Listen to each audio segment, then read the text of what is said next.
Scandinavian countries is Finland. They fought USSR to stand still and broke away in 1956 and become a sovereignty. This is what attracted them to help the Biafrans during Nigerian Biafra war in 1967 to 1970. So how could somebody just logically come out with all these conk and bull stories about Finland? I believe in Alex Starr. Not trying to contravene US or international act or charter. They have actually violated it. Nothing like trying to contravene. They have actually violated US charter, US objectivities. One of US objective, UN objectives, sorry, I mean the member nations that, you know, constituted the United Nations Organization, UNO. They have actually, you know, contravened one of the objectivities. I don't know what to understand. They are now begin to infringe on Simon Ekpa's human rights. Are you listening to me? Spying on him for what? Denouncing Biafra for what? See, I don't believe all this news anyway. The rest, I am your respondent. I am responding here. And I am responding here, and I don't believe that Finland could have gone that far. Finland has gone too far. Meaning that Finland is no longer a Scandinavian nation I know in Europe. If Finland could go that far of intervening on Biafra, you know, emergence, this very late. No, I don't believe. It is when I learned or listened from Fox News, BBC, CNN, and other media platforms. I don't know what I understand. That's when I could believe this, let me say, fictitious story. Unbelievable. Finland was with the former USSR until in 1956 they actually got their independence from USSR and become a sovereign state. And today we actually know that the best allies in 1967, 68, 69, and 70 that Biafra ever heard was Finland.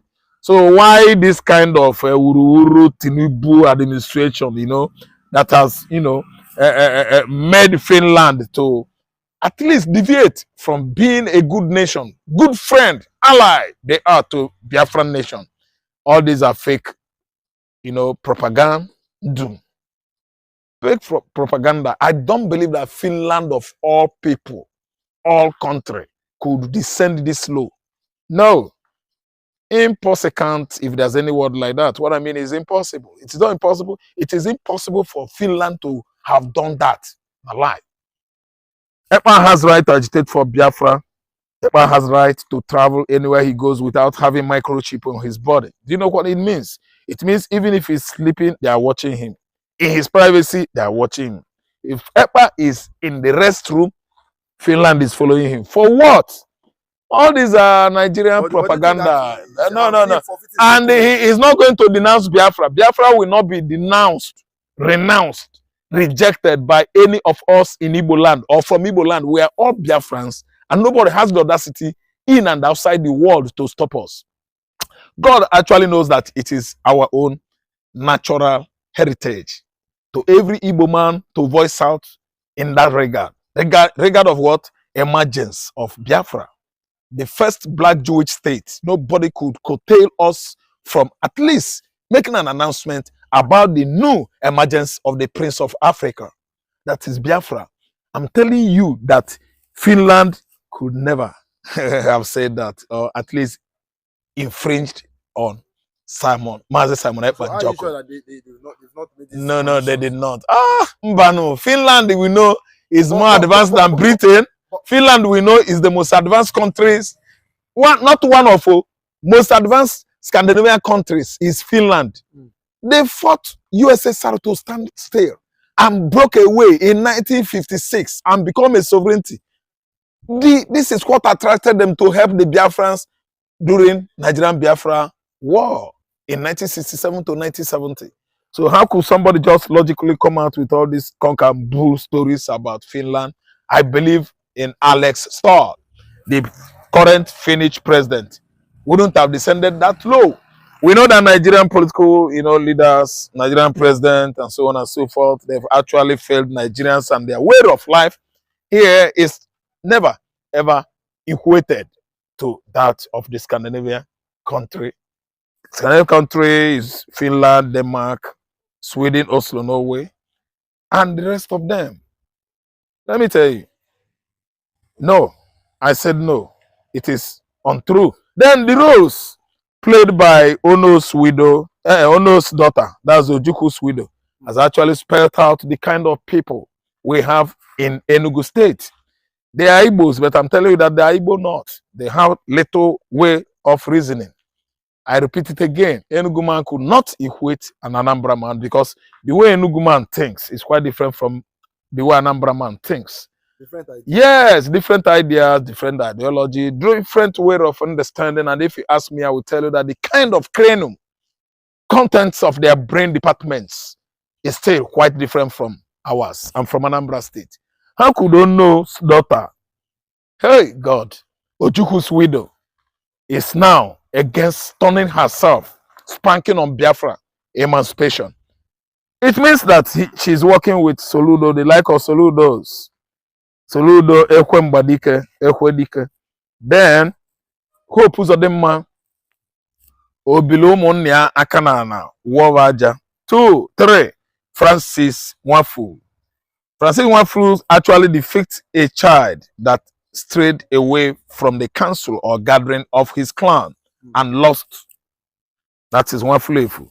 Then 4th is Hope Uzodema. No, Peter Mba. Peter Mba is number 4th, actually the governor of Enugu State. I have actually said several things, made various remarks about his conception. Conception, I mean, is how his mother took pregnancy that actually produced Peter Mba. I don't think it's from Igbo land. That's what I said. I'm trying to tell you that I don't care the whole 5 states in southeastern governor. Only Alex Oti is our brother. The rest are Fulani Janjaweeds, errand boys, and I'm telling you that they are not from Igbo extraction. Do you know what? As in conception theory, life begins at conception. If actually that all their paternities are not questionable, I don't think they would behave that way to their brothers. Simon Ekpa Ekpa and Mazi Nnamdi Kanu. Then largely, the way they are treating the issue of Biafra emergence, I'm telling you, I am and can never be their part of them, their brother, their nephew, or whatever they might call me. These people are not, those governors, only Alex Oti. The rest are not from Igbo land. The rest are not from Igbo land. I'm telling you. But I've heard a prophet come out to say that that one Ekpa of not traveling. His name is Prophet Ade. Yes, he's based in the US. He said Ekpa should be one, just like in Nnamdi, not to travel again outside Finland. That is see potential danger. But why do you think that they want to go ahead to collect Simon Ekpa's travel document? Do you think that they feel that he might leave Finland? Do you think the Finnish court or the Finnish I think Ekpa has right to leave Finland because actually I see a potential, Finland as a potential betrayer. Finland has actually shook the entire world. The kind of character traits that that is not expected of any country from Scandinavia, Europe, because they are the most advanced country in Europe. They are the least country we believe could betray their citizens. And you can see Finland is now betrayed Biafra. So that's why I'm afraid Simon Ekpa, if had the opportunity, could stray, at least elope, he will just from Finland and go to another European, American or Asian country for exile. Because as it is right now, Ekpa's life is in danger. Ekpa will not come to Nigeria. Nigerian military, Nigerian government could go any far, at least to make sure that is alive or unalive Simon Ekpa. Secondly, again, Mazi Nnamdi Kanu, if he freed, I think he's going to take solace in Middle East, that's Israel. Canada, these two countries. Because you can see Kano is coming very soon to give us Biafra. That is what he started in 2014. And all eyes on Kano. Nigerian military forces are not happy. The Fulani, the Yoruba, Arab Yoruba, the wicked Igbo governors are not happy. So these two characters should stay away from Nigeria, stay away from Igbo land, stay away from African countries, British and Finland. I am suggesting Israel, Canada, USA. They are secured in these 2-3 countries. London is actually out. Simon Ekpa will never try it. If he goes to UK, they will unalive him. Mazen Kanu, I think, it's the high time he renounced his British citizenship and embrace Israeli, at least, naturalization document. Is the best international engagement he should involve himself now is to at least naturalize in Israel, Canada, or USA. He should turn his back on Britain, a country that actually deny him consular roles. I don't know what to understand. Or benefit, consular benefit. The British actually denied Mazen Kanu. The Kenyan president, Ruto, has ordered Nigeria to return Mazi Kanu back to the country.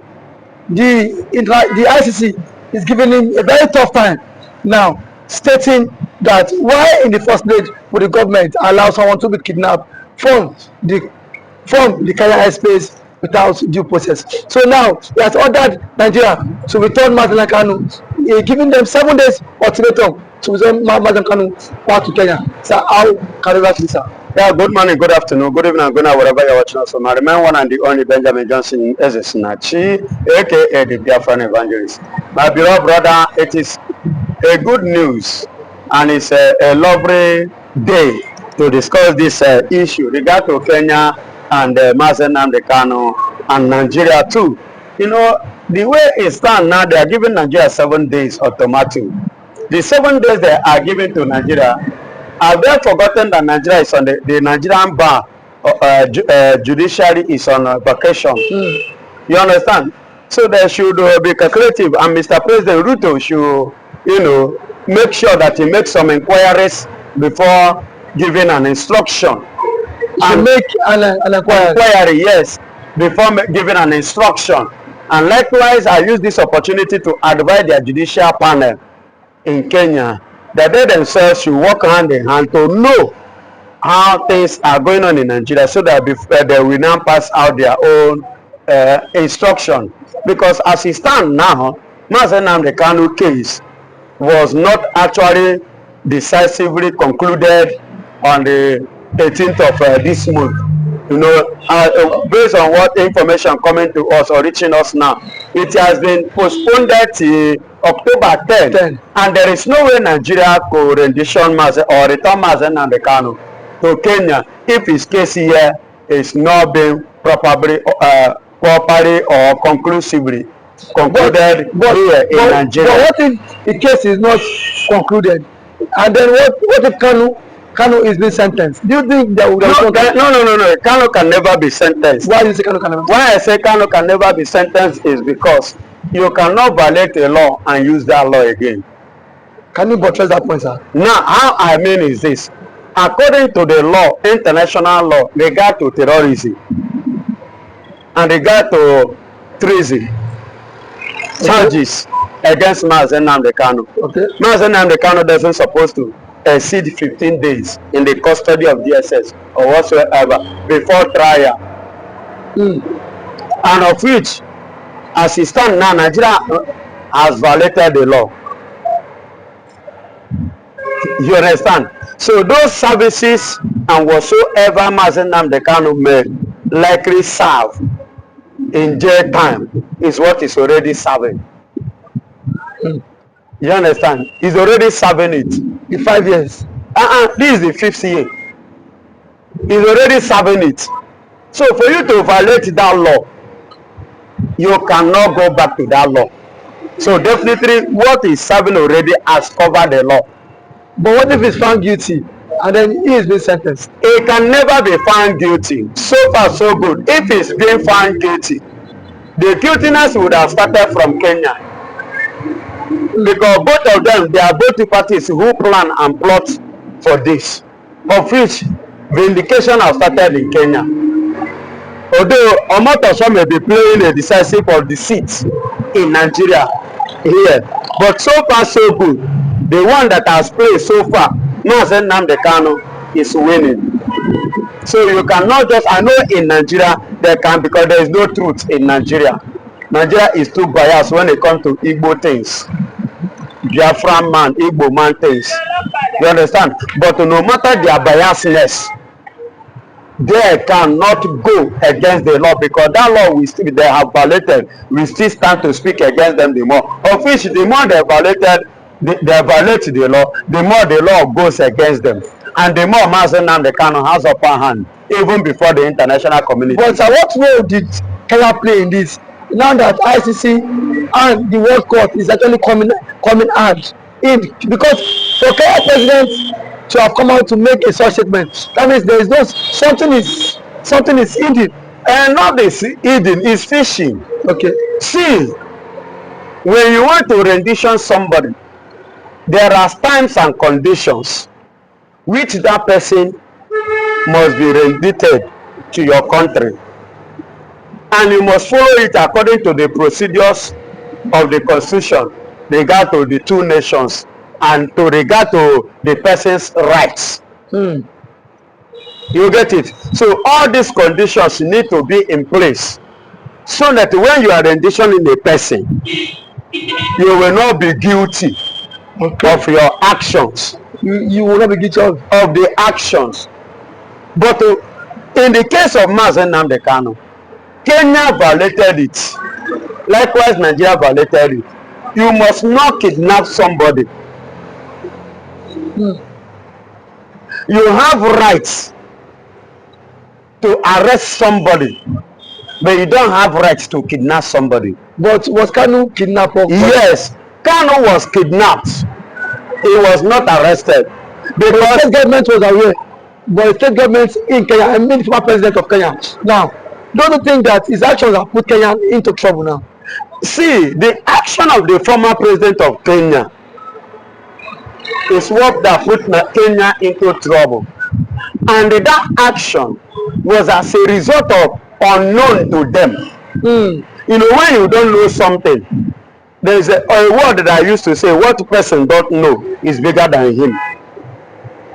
So Kenya did not know some certain things in regard to the action the Nigerian government pushed them to embark on. But first and foremost, was Mazen Nnamdi Kanu not in London with the British passport? Why is it that Nigeria did not kidnap him, or British did not bargain in bringing Kanu to Nigeria? Hello? Why didn't they join force? After all, they are the one that colonized Nigeria. They are the one that give Nigeria partial independence. You understand? So how they then wash their hand off? Remember, there was a time regard to this Kanu case, the president visited King Charles, and he told him that the British hand, they don't have any issue regard to Mazen and the Kanu case. They have washed their hand. You forgot? So you understand? So why is it that it is now Kenya instead of the British?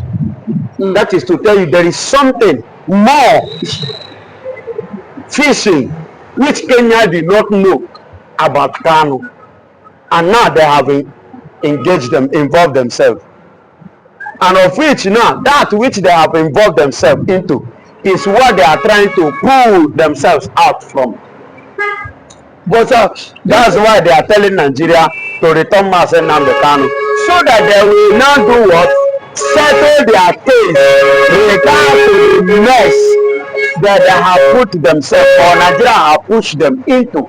But do you think that they can exonerate themselves? Because now the president is facing a huge challenge from the World Court. They are disturbing him, and now he is disturbing Nigeria. Yes, you know, as it is, as it stands now, according to the international law, the international bodies are coming with their law regard to what controls every nation The gas war control everything. You understand? With war controls every nation. That is the angle they are coming at to tackle Kenya. And who mislead Kenya to be involved in this mess is Nigeria. You see why they mislead Kenya? Yes. You see why they themselves are now like tackling Nigeria. Give us, after all, we are the one that give you this person. You kidnap him in our country with our own concept. Okay, and our own backup and support. So now we want to do what? Solve this issue by collecting it from Nigeria back and settling it. The case between us settle. Then let Nigeria go back, and if they can go back and follow the due procedure. So, but let them do that. But not to this platform again. Do you think that system or that logic would work? It cannot work again because the way it goes now, it's a pave way for Mazi Nnamdi Kanu for what he's looking for. It has paved way for you. I don't understand. What I mean, did it pave way for you? It paved way because you kidnapped him. And as he's going now, you say you are trying him in Nigeria. Kenya have followed the procedures and Kanu has won. Now, coming to this, what Mazi Nnamdi Kanu is serving now is what he's supposed to have if Nigeria follow the procedures. I don't know whether you get what my point. So, and even that Nigeria follow the procedures, trial doesn't look at what James Omotosho said. He said this case have lasted beyond. What are you doing? 10 years. 15 days under the custody, you try him. Within a month is enough. If you want to nail him, you nail him. You want to send him, give him, put him in jail, you put him in jail. Then we now know that he's serving jail time, regard to his actions, based on the procedures of the law internationally, regard to what is pursued. Because somebody fighting for freedom is not a crime, it's not an offense. It's not a crime. Yes, it's not an offense. So is that is right? Right. She understand. So, but the way Nigeria take it now, and the way Nigeria follow it, Nigeria has violated every law. Nigeria has violated every law. Every law. So, Mazi Nnamdi Kanu is at the edge over Nigeria. It's at the edge over Nigeria. Okay, so, Pastor, we said every thank you to you. Thank you for always coming out to air your visa. God bless you.